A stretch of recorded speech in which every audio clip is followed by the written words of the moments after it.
திருவள்ளுவரின் வழியில் வாழ்ந்து வாழ்வின் உன்னத நிலையினை அடைய திருக்குறளோடு நாம் இன்னும் இந்த நிகழ்விலே இணைந்திருக்கின்ற உங்கள் அனைவருக்கும் முதற்கண் வணக்கம். குறள் எண் 969, அதிகாரம் மானம்.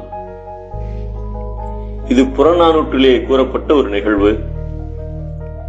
சேர நாட்டு அரசன் பெருஞ்சேரலாதனும் சோழ நாட்டு அரசன் கரிகால் பெருவளத்தானும் பகையரசர்களாக இருந்தனர். இருவரும் நேருக்கு நேர் போர் செய்தனர்.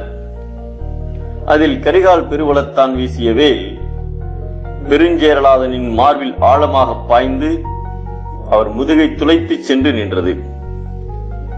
போர்க்களத்திலேயே வீழ்ந்தார் பெருஞ்சேரலாதன். படுகாயமடைந்த சேரலாதனை வீரர்கள் தலைநகரத்திற்கு தூக்கி வந்தார்கள். ஒரே மாதத்தில் உடல்நலம் தேறினார். வேல் பாய்ந்த வடு தன் மார்பிலும் முதுகிலும் இருப்பதை அறிந்தார். முதுகில் வடுபட்டு விட்டதே, என்னை போரில் புறமுதுகு காட்டியவர் என்று உலகம் பழிக்குமே என்று துடித்தார். இந்த வலியை போக்க வடக்கிருந்து உயிர் துறக்கவும் முடிவு செய்தார்.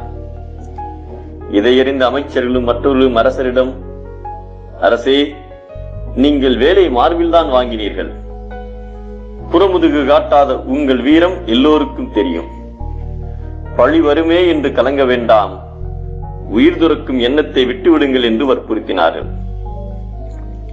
ஆனால் அரசரோ அதை ஏற்கவில்லை.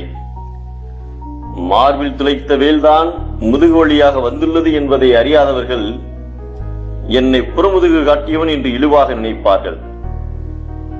மானம் அழியும் நிலை வந்தால் உயிர் வாழ்தல் கூடாது என்று சொல்லி வடக்கிருந்து உயிர் துறந்தார். தனது உடம்பில் உள்ள முடித்திரளில் ஒரு முடி நீங்கினும் உயிர் வாழாது கவரிமான். அதுபோலவே உயரிய பண்புடையவர் தன் மானத்திற்கு குறைவு வந்தால் உயிரையே விட்டுவிடுவர் என்பதை மயிர் நீப்பின் வாழா கவரிமா அன்னார் உயிர் நீப்பர் மானம் வரின் என்கிறார் நம் தெய்வப்புலவர் திருவள்ளுவர். வார்த்தை அல்ல மானம், வாழும் வாழ்க்கைதான் மானம்.